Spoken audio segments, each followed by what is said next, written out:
Go into the word. आइए वचनों में जाते इस समय Let's open our Bibles to Matthew chapter 6 मत्ती इसका 6वां अध्याय हम निकालते and हैं verse 21, और 21वां वचन, and I'll read from the Amplified Version. और मैं एम्पलीफाइड वर्जन से पढ़ना चाहूंगा। It says, "For where your treasure is, there your heart, your wishes, your desires, that on which your life centers will be also." क्योंकि जहाँ तेरा धन है वहाँ तेरा मन भी लगा रहेगा। Amen. आमीन। So the treasure over here, the word treasure. और ये खजाना जो शब्द बताया गया है, If you read verse 19, 20 and 21, treasure reflects not only money, but it also reflects, or it also means something which you cherish and something which you love a lot. अगर आप इस 19 और 20 वचन को पढ़ेंगे तो ये खजाना, ये जो शब्द है, ये बहुत सी चीजों के बारे में बताया गया है। So something which you love a lot. ये ऐसी चीज है जिससे आप बहुत ज्यादा प्रेम रखते So हैं। the Bible is saying that your whole heart, your decisions, your desires, your whole life centers around things which you love a lot. और बाइबल ये कहती है कि आपका दिल, आपका जीवन सब चीजों के लिए एक ही जगह केंद्रित करता है, जो आप ज्यादा प्रेम रखते हैं। Right now, the treasure in your heart may be your marriage. आपका सबसे प्रिय चीज जो आपके दिल के खजाना रहेगा वो आपका शादी रहेगा, Or it can be your children. वो आपके बच्चे हो सकते हैं, Or it can be your family. वो आपके परिवार हो सकते हैं, Or maybe you're desiring to get a new job. या फिर आपकी कोई नई जॉब हो सकती है, Or maybe you're not conceiving and you're asking the Lord, give me a child. और आप प्राप्त नहीं कर पा रहे और परमेश्वर से प्रार्थना करते कि परमेश्वर मुझे संतान से परमेश्वर दे दे। Or maybe the treasure or desire of your heart is for finances because you're struggling with your finances. और शायद आपकी दिली चाहत होगी आपकी आर्थिक परिस्थिति को लेकर, क्योंकि आप आर्थिक परिस्थिति में जूझ रहे हैं। But as a child of God, लेकिन परमेश्वर की संतान होने के the नाते Bible says the only thing which you need to cherish and love is God Himself.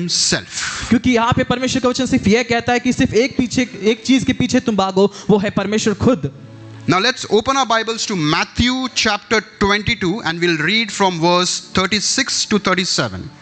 और ये मत्ती इसका 22वां अध्याय 36 से लेके 37 तक हम पढ़ेंगे। Matthew chapter 22, 36 to 37.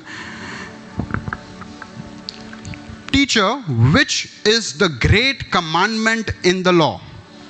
Jesus said to him, you shall love the Lord your God with all your heart, with all your soul, and with all your mind. हे गुरु, व्यवस्था में कौन सी आज्ञा बड़ी है? उसने उससे कहा, तो परमेश्वर अपने प्रभु से अपने सारे मन और अपने सारे प्राण और अपनी सारी बुद्धि के साथ प्रेम रख। So you see here, church, और यहाँ हम देखते कलीसिया, God is telling us परमेश्वर हमसे ये कहता है that the treasure of your heart, कि आपके दिल का खजाना, your whole heart, तुम्हारा पूरा दिल, your entire desire, your all desires, तुम्हारी सारी चाहतें, your whole life तुम्हारा सारा जीवन, should center around me. वो सब कुछ मुझ में होना चाहिए। He should be your priority. वो आपका प्रथम स्थान होना चाहिए। Are you getting me what I'm saying? क्या आप समझ रहे हैं मेरे Are you परमेश्वर? understanding what I'm saying? क्या आप समझ रहे हैं जो मैं कह रहा हूँ? So when I was praying for all of you जब मैं आप सभी के लिए प्रार्थना कर रहा था, and said, Lord, what do you want me to speak to your people, to your sons and to your daughters? तो मैंने परमेश्वर से पूछा, तू परमेश्वर क्या कहना चाहता है अपने परमेश्वर लड़कों बेटियों से? And the परमेश्वर, Holy Spirit came और पवित्र आत्मा ने मुझसे कहा, and He told me one thing. और उसने मुझसे सिर्फ एक चीज कही, Go there and tell them to make me the treasure of their heart. वहां पे जाके बस ये कहना कि उनके जीवन का खजाना मुझे बनाए। Right now, I am not their priority. अभी फिलहाल मैं उनका प्रथम स्थान नहीं। And then He showed me a very wonderful thing और एक अद्भुत चीज उसने मुझे दिखाई, which moved me. जो मुझे लेके गई। He showed me the way He looks at each and every one of you who are present right now here.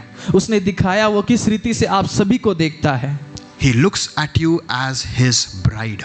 उसने अपने दुल्हन के रूप में आपको देखता है। I saw all of you in that gown, white gown. और मैंने देखा सभी लोग वो वाइट गाउन पहने हुए हैं, And you were looking amazing. और आप बहुत अद्भुत दिख रहे हैं। And that's how He looks at you. और इस रीति से वो आपको देखता है। And He told me, I am waiting for them to love me back. और वो कहता है कि मैं इंतजार में हूँ उनके प्रेम के लिए, I am not their priority. मैं उनका प्रथम स्थान फिलहाल नहीं। They are coming to church. वो कलीसिया में आते, Their heart is filled with everything else. उनका दिल पूरी बाकी सब चीजों से भर चुका As I है। told you, the book of Matthew, as we read the verse, the treasure of your heart is something else. और यहाँ पे जैसे मत्ती की किताब कहता है 6वां अध्याय में कि आपका दिल का खजाना अभी फिलहाल कुछ और है। He is waiting for each and every one of you. वो इंतजार में आप सभी के। Yes, God loves us, but He also wants us to love Him. और परमेश्वर आपसे प्रेम करता है, लेकिन वो ये भी चाहता है कि हम भी उससे प्रेम रखें।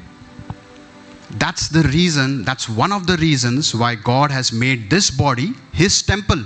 और यही वो कारण है कि परमेश्वर ने इस देह को अपना मंदिर बनाया है। And that's the reason why He has filled us with His Holy Spirit. और इसी कारण से उसने हमें अपनी पवित्र आत्मा से भर दिया। The Bible says we have become one with God. और बाइबल कहती है कि हम परमेश्वर के साथ एक है। It's not just for prophecy or healing or for the anointing, ये सिर्फ भविष्यवाणी या फिर चंगाई के बारे में नहीं, but it is for us to love God, ये इस बारे में है कि हम परमेश्वर से प्रेम रखें, so that we can receive His love. ताकि हम उसके प्रेम से प्राप्त करें। And on this principle, the whole Bible revolves. और इस सिद्धांत के ऊपर पूरी बाइबल ये कहती है। Are you getting me, church? From the book of Genesis to the book of Revelation, उत्पत्ति की किताब से लेके प्रकाशित की किताब तक the Bible revolves around two major principles. दो महत्वपूर्ण सिद्धांत के ऊपर ये बाइबल चलती है। The first, the love of God towards each and every one of you. सबसे पहला कि परमेश्वर का प्रेम आप सभी के लिए, And second thing, और दूसरी बात God wants to receive our love back. कि परमेश्वर हमारा प्रेम आपसे चाहता है। Now the sad part is, और दुख की बात यह है कि we are not able to cherish or love God the way we should. और जिस रीति से हमें खुद के प्रेम को परमेश्वर के लिए प्रकट करना चाहिए वो हम नहीं कर पाते। And the reason why is because the flesh is weak. The flesh and the enemy bombards our mind with all the situations which is running in front of us. और क्योंकि देह कमजोर है तो हर एक शैतान की जो चीजें हैं उस सब चीजों के कारण, भीतरी चीजों के कारण हम परमेश्वर से प्रेम दिखा नहीं पाते। The enemy will always try to keep your focus on some lack in your house, or maybe some finance issue, or maybe issue in your marriage. Your husband is not talking to you, or you are on the verge of divorce, or you are struggling with some sin. और शत्रु जो है आपके ध्यान को हमेशा भटकाए रखता है कि आपके परिवार के लिए शायद आपका पति आपसे बात नहीं करता है, आप डिवोर्स की तदार पर रहेंगे या फिर कुछ ऐसी चीजें जो आपके ध्यान को भटकाए। And because of that, you are not able to love God. और उसी कारण से आप परमेश्वर से प्रेम नहीं कर पाते। Though God telling you that I am in you, I want your love, I am loving you, still we are not able to love God the way we should. और भले ही परमेश्वर कहता है कि मैं तुझ में हूं, तू मुझसे प्रेम कर, लेकिन फिर भी हम उसके लिए प्रेम जता नहीं पाते।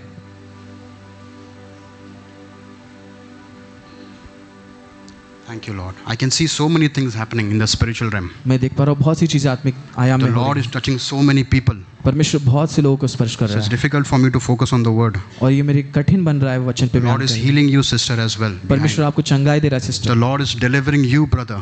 परमेश्वर आपको छुटकारा दे रहा है Yes, भाई। there are so many things happening. Receive your healing. अपनी चंगाई, अपनी छुटकाई Receive को your प्राप्त करो। deliverance. There are so many things the Lord is doing right now. परमेश्वर बहुत सी चीजें यहाँ पे कर रहा है। Don't sleep in this time. इस समय में सोना बिल्कुल भी मत।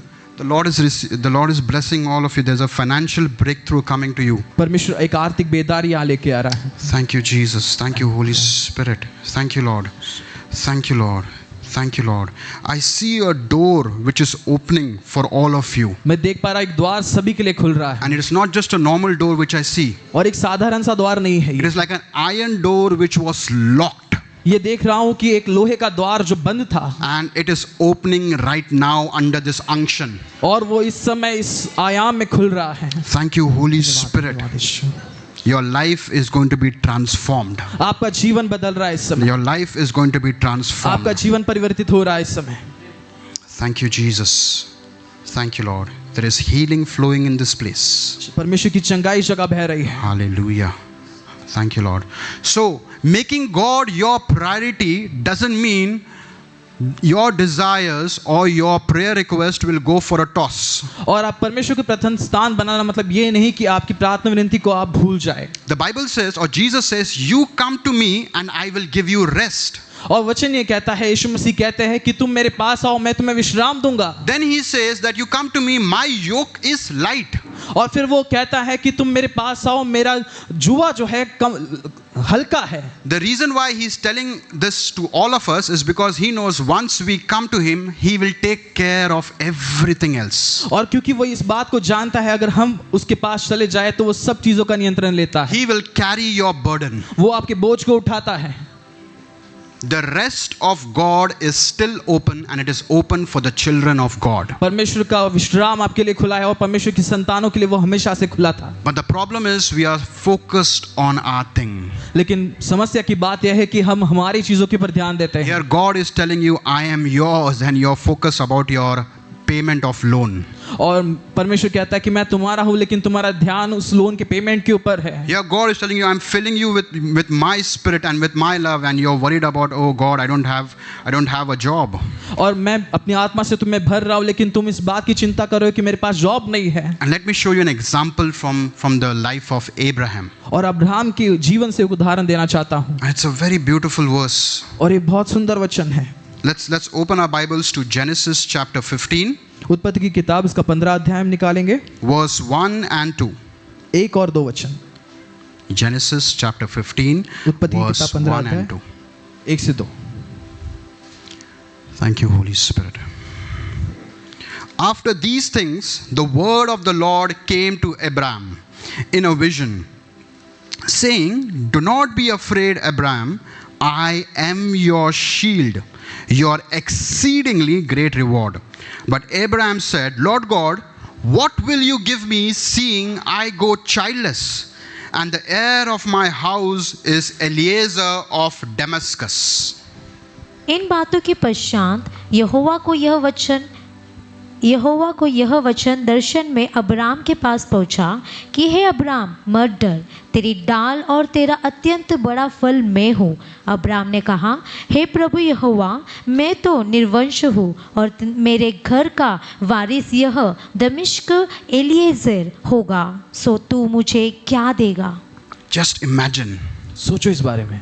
God, the creator of everything, परमेश्वर जो सब चीजों का रचना करता है, who created us, जिसने हमें बनाया, who created the world. जिसने इस दुनिया को बनाया। The Bible says silver and gold is his. और परमेश्वर का वचन कहता है कि सोना चांदी उसका है। He is coming and telling Abraham, Abraham, I am your exceedingly great reward. I am your shield. और यहाँ पे परमेश्वर उससे कहता है कि मैं अत्यंत बड़ा फल हूँ तेरा और मैं तेरी ढाल हूँ। In that time we know what Abraham is treasuring in his heart. He is treasuring and he is wanting a child. So he says, oh God, what can you give me? I go childless. और यहाँ पे Abraham ये कहता है कि परमेश्वर निर्वंश हूँ लेकिन परमेश्वर तू मुझे क्या दे सकता है? The same way as we are asking God, God, give me this, give me that, but God is saying, I have given myself to you. और यहाँ पे हम परमेश्वर से पूछते हैं कि परमेश्वर तू मुझे क्या दे सकता है, लेकिन परमेश्वर कहता है मैंने खुद को तुझे दिया So है। instead of loving God, Abraham is crying about a child. और परमेश्वर के प्रेम को छोड़ के वो रोते बैठता है निर्वंश होने के लिए। And then when you read the further verses, when you read verse 3, 4 and 5, you can read it back when you go back home. The Bible says God held the hand of Abraham and brought him out of the tent. और यहाँ पे वचन साफ रीति से बताता है कि परमेश्वर ने अब्राहम के हाथ को पकड़ के उस तंबू से बाहर निकाला। Tent resembles limitation. और वो तंबू जो है यहाँ पे सीमा को दिखा रहा था। God removed him out of that limitation. परमेश्वर ने उस सीमा से उसे बाहर निकाला and showed him the sky. और उसे उस आसमान को दिखाया। Sky resembles limitless, there is no limit. और आसमान जो है यहाँ पे असीमितता को दिखाती है। And he showed him the stars. और उसने चांद तारे दिखाए। And he said, Abraham, you're worried about one child. My plan for you is, if you can count the stars, that's how numerous your descendants will be. और वो कहता है कि अब्राहम तू संतान के लिए यहाँ पे चिंता करता है, लेकिन मेरी योजना तेरे लिए ये है कि तेरे बच्चे चांद तारों के समान अनगिनत रहेंगे। Are you getting me? क्या आप समझ रहे हैं? So the plan of Abraham was just to have one child. तो अब्राहम की योजना सिर्फ एक बेटे के लिए थी। And God's plan for Abraham was to have descendants like the stars. और यहाँ पे परमेश्वर की योजना अब्राहम के लिए ये थी कि उसका वंश एक चांद तारों के समान बन So जाए। today, church, और मैं आपसे कहता हूँ परमेश्वर के as the लिए, man of God, परमेश्वर के दास होने के नाते I am prophesying over each and everyone's मैं life. भविष्यवाणी करता हूँ आप सभी के ऊपर इस समय। Today, God is holding your hand. परमेश्वर आपके हाथ को थाम रहा And है he is dragging you out of your tent. और वो आपको आपके तंबू से बाहर निकाल He रहा is है। removing you out of your limitations. वो आपको आपकी सीमा से बाहर निकाल रहा है And he is showing you the sky. और वो आपको आसमान दिखाता है। My son, मेरे बेटे, my daughter, मेरी बेटी, the plan which I have for you. मेरी योजना तेरे लिए ये है की is like the stars of the sky. इस सितारों के समान। If you can count the number of stars, अगर तू इन सितारों को गिन सकता है you will understand the plans which I have for each and every one of you. तो मेरी योजना तू समझ सकता है जो आप सभी के लिए है। That's how big our God is. इस रीति से हमारा महान परमेश्वर है, That's how big our God इस is. रीति से हमारा बड़ा परमेश्वर है। Just imagine सोचिए इस बारे में, if God can intervene in Sarah and Abraham's life अगर परमेश्वर मध्यस्थी कर सकता है सारा और अब्राहम के जीवन and में deliver Sarah out of the hand of Pharaoh, because Pharaoh took Sarah when they went in Egypt. और परमेश्वर सारा को फारो के हाथों से छुड़ा सकता है। Pharaoh also resembles stronghold and strong man.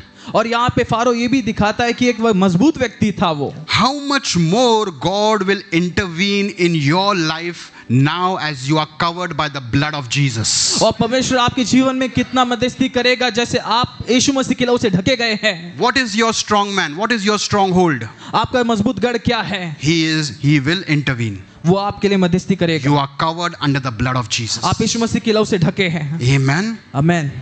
Thank you, Holy Spirit. Let's open our Bibles to Luke chapter 10 verse 41 to 42. आइए लूका की किताब इसका 10वां अध्याय 41 और 42 वचन हम पढ़ेंगे। Is this blessing you, church? क्या ये आपको आशीष दे रहा है कलीसिया? Thank you, Holy Spirit. Luke chapter 10 verse 41 to 42. लूका इसका 10वां अध्याय 41 और 42 वचन पढ़ेंगे। And Jesus answered and said to her, Martha, Martha, you are worried and troubled about many things, but one thing is needed, and Mary has chosen that good part which will not be taken away from her. प्रभु ने उसे उत्तर दिया, Marta है Marta, तो बहुत बातों के लिए चिंता करती और घबराती है, परंतु एक बात अवश्य है और उस उत्तम भाग को मरियम ने चुन लिया है जो उससे छीना न जाएगा। Thank you, Holy Spirit. So today, church, I want to ask you, तो परमेश्वर के लोगों मैं आपसे पूछना चाहता हूँ, what are you treasuring in your heart? आप आपके दिल में क्या खजाना लेके चलते हैं? Is God your priority? क्या परमेश्वर आपका प्रथम Or स्थान is है it something else? या फिर वो कुछ और है? Like Abraham, God is telling you, I am your reward, I am your shield.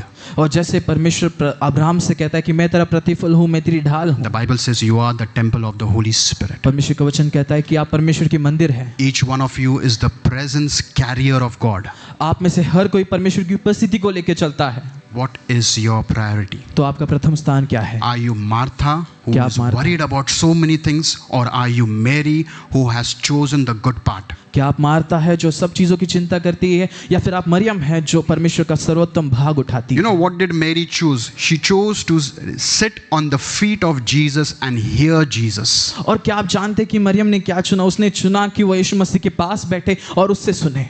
That is love and intimacy. ये है घनिष्ठता और प्रेम। And Jesus says, this thing will not be taken away from Mary. और परमेश्वर यीशु मसीह कहते कि ये चीज उससे कभी छीनी ना जा सकेगी। He is our good shepherd. वो एक अच्छा चरवाहा है। He knows you're going through all these things, all the troubles. वो जानता है आपकी हर एक परिस्थिति से जिसमें से आप गुजरते हैं। Today, make that choice of making him your priority. तो परमेश्वर के लोग आज ये चुनाव कर लीजिए कि आप उसे प्रथम स्थान देंगे। Start loving him. उससे प्रेम करना शुरू करें। I can guarantee you he will take care of everything else. मैं आपको गारंटी के साथ कहता हूँ कि वो सब चीजों का नियंत्रण My लेगा। life is a testimony. मेरा जीवन गवाही है। I have gone through a lot of hardship. मैं बहुत से कठिनाई से गुजरा, Lot of hardship. बहुत से संघर्ष से, Financial problem. आर्थिक समस्या, So many things. बहुत सी चीजें। But I'm here to testify that God was there. He's still there. लेकिन मैं गवाही देता हूँ कि परमेश्वर उस समय यहाँ पे था लेकिन अभी भी यहाँ पे है। So I'm not just preaching, but I'm sharing my own testimony with all of you. और मैं सिर्फ प्रचार नहीं कर रहा लेकिन मैं अपनी गवाही आपके साथ बांट रहा I've हूँ gone through tough times. कि मैं कठिन समय से गुजरा, But even in that tough time, His love was there, showing me that He's always there with me. उस कठिन समय में भी परमेश्वर ने दिखाया कि वो मेरे साथ वहाँ मौजूद है। If He has not left me, He will not leave you. परमेश्वर अगर मुझे नहीं छोड़ सकता तो वो आपको भी नहीं छोड़ेगा। Amen. Amen. Thank you, Jesus. The second thing which comes in a way of many believers, which stops them from loving God. और दूसरी चीज जो बहुत से विश्वासियों के लिए जो है परमेश्वर से प्रेम रखने के लिए रोकती है। And I strongly believe today the Lord is going to deliver all of you in regards to this point. और मैं विश्वास करता हूँ पूरी रीति से कि परमेश्वर आप सभी को छुटकारा देगा इन सब चीजों And से, that is guilt and condemnation. कि वो है शर्मनाक चीज है, There are a lot of शर्मिंदा। people over here who gets up with a heavy heart. आज ऐसे बहुत से लोग हैं जो एक भारी हृदय के साथ आए हैं, There are a lot of people over here who feels condemned and guilt. They self-condemn themselves. और वो खुद को रोकते हैं और एक शर्म लेके चलते हैं। Once if they forget to pray, they will condemn themselves. और एक बार अगर वो प्रार्थना करना भूल जाए तो वो खुद को तुच्छ लेते हैं। If they forget to come to the service, they will condemn themselves and they will not find themselves worthy to stand before the Lord. और वो सभा के लिए आना चूक जाते हैं तो वो खुद को जो है तुच्छ लेते हैं, नीचे गिराते हैं और कहते हैं कि मैं इस योग्य नहीं। Sometimes they think, I have not prayed enough, so the Lord will not present himself. और कुछ लोग ये कहते हैं कि परमेश्वर मैंने योग्य प्रार्थना नहीं की, शायद वो मुझ में प्रकट ना होगा। And this is a very important thing which I want all of you to fix in your mind. और ये सबसे महत्वपूर्ण चीज है और मैं चाहता हूँ कि आप इसमें मन में ध्यान लीजिए। You are righteous because God died on the cross for you. आप धर्मी है क्योंकि परमेश्वर आपके लिए उस क्रूस पे जान दिया। You are not righteous because of your prayers. आप धर्मी आपकी प्रार्थनाओं की वजह से नहीं है। You are not righteous because of your fasting. आपके उपवास के कारण आप धर्मी नहीं है। You are not righteous because you are attending this service. आप सभाओं को नियमित रूप से आते हैं इसलिए आप धर्मी नहीं है। You are righteous because God has died on the cross for every one of you and you have received that sacrifice. आप धर्मी इसलिए है क्योंकि यीशु मसीह आपके लिए उस क्रूस पे जान दिया। God's grace and favor is on every one of you. परमेश्वर की अनुग्रह और भलाई आप सभी के ऊपर है And that will never change. और वो कभी ना बदलेगी। Whether you pray, whether you don't pray, the grace and favor of God will be on every one of you. भले आप प्रार्थना करो या ना करो, लेकिन उसकी अनुग्रह और करुणा कभी ना छोड़ की जाएगी। So don't allow the enemy or your mind to condemn you and make you feel ashamed or guilty because you have committed some sin or you have done certain things which is bringing that shame in your life. और ये शत्रु को और आपके मन को मौका ना दो कि वो आपको तुच्छ लेके या फिर आपको नीचे गिराए और परमेश्वर से प्रेम को जाहिर करने से दूर रखे। God still loves you. परमेश्वर आपसे प्रेम अभी भी रखता He है, is still waiting for you. वो अभी भी आपके लिए रुका हुआ है। So don't let those things stop you. तो वो सब चीजों का आपको रोकने मत दीजिए। And let me give you an example. और एक और चीज मैं आपका उदाहरण देना चाहता We हूँ। all know about the Garden of Eden. हम सभी गार्डन ऑफ ईडन के बारे में जानते हैं, Correct, right? In the book of Genesis. उत्पत्ति की किताब में। And in that garden we know Adam and Eve was there and they committed sin. और आदम बाग में हम जानते हैं कि आदम और हवा ने पाप किया था, And when they committed sin, और जब उन्होंने पाप किया they were separated by from the presence of God. वो परमेश्वर की उपस्थिति से दूर हो चुके They were थे, separated from God. वो परमेश्वर से दूर हो चुके थे। But then there's a very interesting verse there. लेकिन एक खास एक से वचन वहां पे The Bible says God clothed their nakedness. परमेश्वर ने उनके नग्नता को ढक दिया। So even in sin, तो आपके पाप में भी God was the one who is holy, clothed their nakedness. परमेश्वर वहां पे था उनके नग्नता को ढकने के लिए। Yes, we all know it was a sacrifice for their sin and all those things, but God was the one who clothed them. और हम देखते हैं कि वहां बलि हुई, सब चीजें हुई, लेकिन हम देखते हैं कि परमेश्वर ने उनके नग्नता को ढका। Why was that? ये क्यों हुआ? Because of love. उसके प्रेम की वजह से। How much more love you will receive in this position where you are covered under the blood of Jesus. तो आप कितना प्रेम परमेश्वर से चाहेंगे जैसे आप अभी स्तर पे हैं। Why are you entertaining all these negative thoughts that you are not faithful, you are not worthy, you are washed by the blood of Jesus. आप इन सब चीजों को क्यों मौका देते हैं, इन विचारों को क्यों मौका देते हैं कि तुम योग्य नहीं हो? From today onwards, reject all those negative feelings and heaviness which you are getting. You have that authority in Jesus. हर एक नकारात्मक विचार को आज नकार दो, और इस समय मैं कहता हूं कि क्योंकि आपके पास वो अधिकार है परमेश्वर की ओर से। You are highly favored. आप बहुत भलाई से भरे हुए हैं। You don't understand. आप नहीं समझ पाते। You are highly favored. आप बहुत भलाई से भरे हैं। The Bible says God is able to abound all grace towards you. और परमेश्वर का वचन बताता है कि अपनी सारी अनुग्रह परमेश्वर आपके ऊपर बरसाता है। That means from morning till evening, evening to morning, you are walking and you are sleeping with all grace of God around you, in you, wherever you go. और ये दिखाता है कि सुबह से लेकर शाम तक, रात तक परमेश्वर जहाँ कहीं भी आप जाते हैं, परमेश्वर अपना अनुग्रह आपके ऊपर दिखाता है। It is not your work. ये आपका काम नहीं है। It is not because you are praying in some special language. आप खास रीति से कुछ प्रार्थना कर रहे हैं, Or इसका मतलब maybe ये you नहीं know है। some 100 verses. No, it's not because of that. और इस वजह से नहीं कि आप 100 वचन पढ़ते हैं। It is a free gift which God has given each and every one of you. ये मुफ्त भेंट है जो परमेश्वर ने सभी के लिए दी है। Are you getting me? क्या आप समझ रहे हैं? Now you need to meditate on this every day. तो अभी आपको इस पे मनन करना है हर रोज, Because every believer knows about it. कि हर एक विश्वासी जानता है इस बात को, But when they leave the church and go home, लेकिन जब वो कलीसिया को छोड़ के घर पे जाते हैं they are self-condemning themselves. तो वो खुद को नीचे गिराते हैं, There is guilt and shame somewhere down their heart. तो उनके दिल में डर और शर्म होता है। Today, this message, let it deliver you from every self-condemnation and guilt. और ये वचन आपको उस खुद को तुच्छ लेखने से और शर्म से दूर कर रहा है। Amen. Amen. And let me show and give you one more example. एक और उदाहरण देना चाहता हूँ। Let's open our Bibles to Luke chapter 2, लूका की किताब इसका दूसरा अध्याय निकालेंगे and we will read from verse 36 to 38. हम 36 से लेकर 38 तक हम पढ़ेंगे। Sakara bara kara kara manduriya ra bara kara kara manduriya.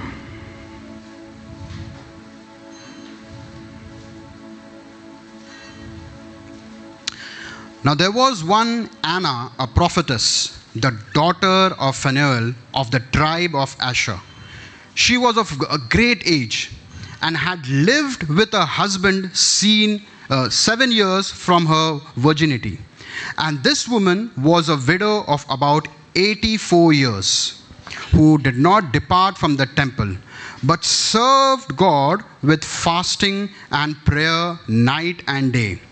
And coming in that instant, she gave thanks to the Lord and spoke of him to all those who looked for redemption in Jerusalem.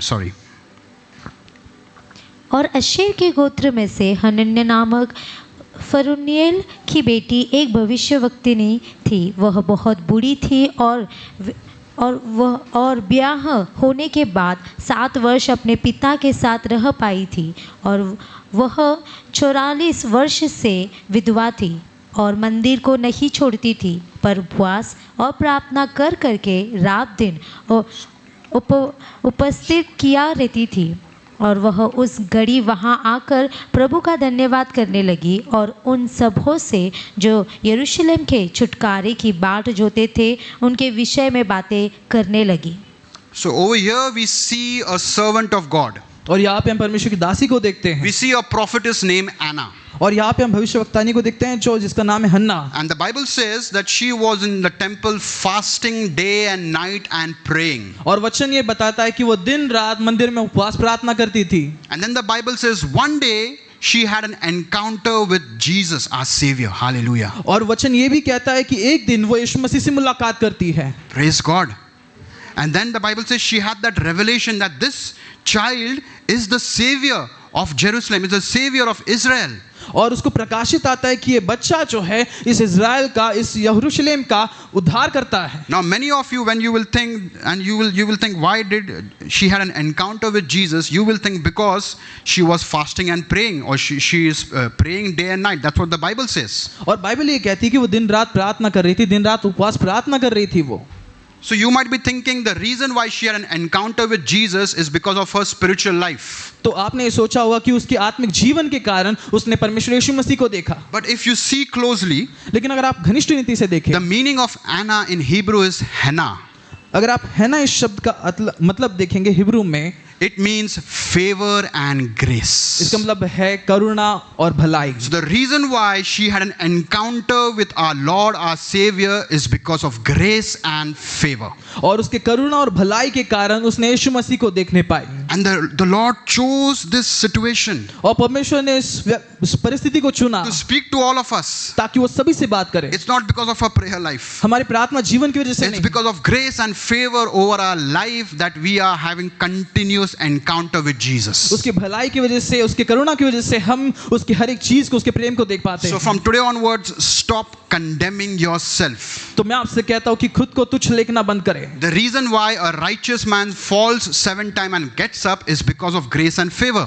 और उसके अनुग्रह और भलाई के कारण एक धर्मी व्यक्ति जो है 7 से 70 बार गिरता है और उठता है। Because in Jesus we are righteous. क्योंकि यीशु मसीह में हम तो धर्मी हैं। In Jesus we are holy. यीशु मसीह में हम पवित्र हैं। In Jesus we are cleansed permanently. और यीशु मसीह में हम पूरी तरह से शुद्ध किए गए। It's not me, that's what the Bible says. और ये मैं नहीं, लेकिन बाइबल कहता है। Let's open our Bibles to Hebrew chapter 10 verse 14. इब्रानियों की किताब इसका 10वां अध्याय 14 वचन हम पढ़ेंगे। Are you understanding this, church? क्या आप कुछ समझ रहे कलीसिया? Is it helping you? क्या आपके लिए सहायता बन रहा है? Thank you, Holy Spirit. So Hebrews chapter 10 verse 14, and I'll read from the Amplified Version. For by the one offering he has perfected forever and completely cleansed, hallelujah, those who are being sanctified, bringing each believer to spiritual completion and maturity. क्योंकि उसने एक ही चढ़ावे के द्वारा उन्हें जो पवित्र किए जाते हैं सर्वदा के लिए सिद्ध कर दिया है। Let's read Ephesians chapter 2, 5 to 6. इफिसियों की किताब इसका दूसरा अध्याय 5 से 6। Ephesians 2, 5 to 6. Even when we were dead in our trespasses, made us alive together with Christ. By grace you have been saved, and raised us up together, and made us sit together in the heavenly places in Christ Jesus. जब हम अपराधों के कारण मरे हुए थे तो हमें मसीह के साथ जिलाया, अनुग्रह ही से तुम्हारा उद्धार हुआ है, और मसीह यीशु में उसके साथ उठाया और स्वर्गीय स्थानों में उसके साथ बैठाया। So the Bible says very two important things which we should always remember. और बाइबल यहाँ पे दो चीजों के बारे में बताती है जो सबसे ज्यादा याद रखने की चीजें हैं। The first thing, सबसे पहली चीज, that you have been completely cleansed. कि आप पूरी तरह से शुद्ध किए There गए, is nothing left. कुछ भी चीजें बची नहीं। When you receive Jesus and what he has done on the cross, जब आप यीशु मसीह को प्राप्त करते हैं और जो क्रूस पे उसने किया, by his blood you are completely cleansed. उसके लहू के कारण आप पूरी तरह से शुद्ध किए गए। Not 85, not 95, 100% you are cleansed and you are called righteous. 70 नहीं, 80 नहीं, लेकिन पूरी तरह से 100% आप शुद्ध किए गए हैं। Second thing which the Bible says, और दूसरी बात जो बाइबल कहती when है, you receive Jesus, जब आप यीशु मसीह को प्राप्त करते on हैं that same instant, उसी वक्त में the Bible says, बाइबल कहती है your spirit is seated in the heavenly realm with Jesus. आपका आत्मा यीशु मसीह के साथ स्वर्ग लोक में उस स्वर्गीय आयाम में बैठता है। That means in the flesh you are here, but your spirit is positioned in the heavenly place because you are in Christ. इसका मतलब यह है कि शारीरिक रूप से आप यहाँ पे बैठे, लेकिन आप यीशु मसीह के साथ आपका आत्मा बैठा हुआ है। That's what the Bible says. Let's read verse 6. And raised up together and made us sit together in the heavenly place in Christ Jesus. That's what it means. छठवां वचन ये कहता है, और मसीह यीशु के साथ उठाया और स्वर्गीय स्थानों में उसके साथ बैठाया है। So fix this in your mind. Even if you fall or sin somewhere, that doesn't mean that Jesus will throw your spirit out of the heavenly realms. और ये अपने दिल में बात थाम लो, क्योंकि अगर आप पाप भी कर देते हो तो इसका मतलब ये नहीं कि यीशु मसीह आपके आत्मा को स्वर्ग से बाहर फेंकेगा। Your spirit is there. That position is yours. आपका आत्मा वहां पे है, वो स्थान आपका है। No one can steal it away from you. कोई भी आपको उसमें से छुड़ा नहीं सकता, Not even sin. पाप भी नहीं, The Bible says you're no longer slave to sin. क्योंकि बाइबल ये कहती है कि तुम पाप के गुलाम नहीं, You're no longer slave to the power of sin and death.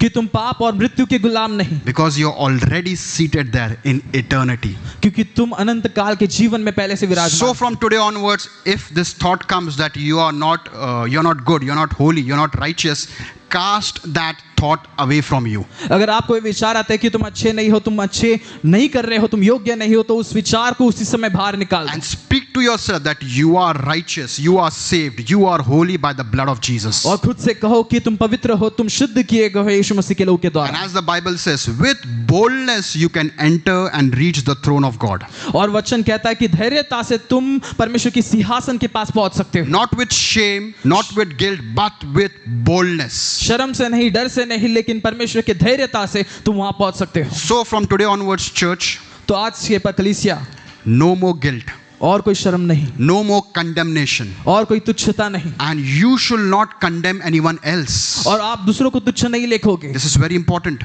ये बहुत जरूरी है, because unknowingly we condemn others. क्योंकि अनजाने में हम दूसरों को तुच्छ लेते हैं। So from today onwards, तो आज से the thing which you need to do आपको जो चीजें करनी है, when you meet someone, जब आप किसी से मिलो, when you're ministering to someone, जब आप किसी की सेवकाई कर रहे you हो, need to raise their faith up. तो आपको उनके विश्वास को उठाना है। Amen. Will you do it? क्या आप ऐसे करोगे? When you walk in such faith, I'll tell you, I can guarantee you, your prayer life will go to a next level. जब आप ऐसे करोगे तो आपका प्रार्थनाई जीवन अगले आयाम तक पहुंचेगा। No longer prayer will be a burden for you. तो आपके लिए प्रार्थना बोझ नहीं बनेगी You will enter freely and you will come out freely. और आप जो है मुक्तता से प्रवेश करेंगे और मुक्तता से बाहर And निकलेंगे। this will help you to love the Lord with all your heart. और ये आपको सहायता करेगा परमेश्वर को पूरे दिल से प्रेम करने के लिए। Amen. आमीन। So I want everyone to close your eyes. मैं चाहता हूँ कि अपनी आंखों को बंद करें इस समय। We are standing on holy ground. Thank you, Holy Spirit. And I want everyone to look into your heart, inside of you. मैं चाहता हूँ कि अपने दिल की ओर देखें इस समय And check what is your priority. और जांचें कि आपका प्रथम स्थान कौन है। You don't have to answer to anyone but God Himself. आपको किसी को उत्तर देने की जरूरत नहीं, लेकिन परमेश्वर को उस उत्तर को So दीजिए। today, check your heart. खुद के दिल को जांचें। Is it your children? क्या वो आपके बच्चे हैं? Is it your family? क्या वो आपका परिवार है? Or you're looking for financial breakthrough? या फिर आप आर्थिक बेदारी के लिए Or पीछे you're भाग रहे हैं? trying to conceive and you have lost hope? या फिर आप संतान प्राप्ति के लिए हैं और आपने आशा छोड़ दी है? Or you're having difficulties and challenges in your marriage with your husband or with your wife? या फिर आपके शादीशुदा जीवन में कठिनाई आती है, आपकी पति पत्नी जीवन में? Today is a wonderful day where you say, Lord, I lay all this burden on your shoulder. और ये सुंदर सा मौका है परमेश्वर से कहे कि परमेश्वर मैं मेरे बोझ को तेरे सिंहासन के सामने छोड़ती हूँ। From today onwards, आज के दिन से I will invest my time and I will sit at your feet like Mary. प्रभु मैं मरियम के समान परमेश्वर मेरे समय को तुझ में निवेश करूंगी। I choose the good part. प्रभु मैं अच्छा भाग परमेश्वर चुनूंगा And that good part is to sit at your feet and seek you. और उत्तम भाग परमेश्वर ये है कि परमेश्वर मैं तेरे साथ बैठ के परमेश्वर तुझे Hallelujah. Come on, speak to him. उससे बात करे इस समय। He's waiting. वो आपसे मिलने के लिए तैयार है। You are his bride. आप उसकी दुल्हन है। You are his bride. आप उसकी दुल्हन है। He's waiting for you to love him. वो इंतजार में है कि आप उससे प्रेम रखें। Today, open your heart and I can guarantee you he will fill you with his love. और मैं आपसे कहता हूँ कि अपने दिल को खोले और मैं गारंटी के साथ कह सकता हूँ कि वो खुद को आपको भर देगा। Even if tears are flowing, let them flow. अगर आपके आंसू बहते हैं तो उसे बहने दो। I see hearts are getting healed right now. मैं देख पा रहा हूँ दिल चंगे हो रहे हैं।